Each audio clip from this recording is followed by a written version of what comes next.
Militer Rusia mengalahkan satu unit angkatan bersenjata Ukraina yang dengan dukungan BMP-1 berusaha melakukan serangan balik di area Avdiivka. Rekamannya ramai beredar di media sosial Telegram pada Senin 22 Mei 2023. Pertempuran sengit masih terus berlangsung, bukannya mereda. Dua negara bertetangga ini justru semakin memperkuat serangannya satu sama lain. Seperti yang terlihat dalam rekaman berikut. Angkatan bersenjata Rusia bergerak maju menyerang sekelompok tentara Ukraina. Tampak percaya diri, militan Ukraina menggunakan kendaraan militer BMP-1 berusaha melayangkan serangan balasan ke arah pasukan Rusia.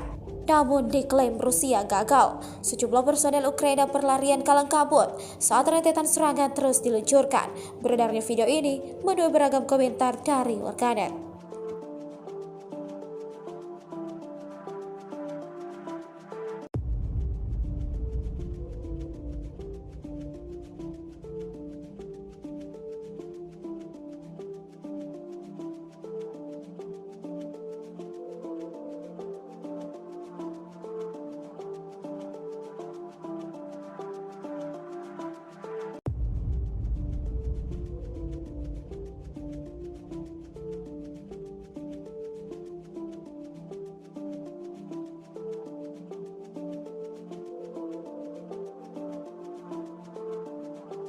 Terima kasih sudah nonton.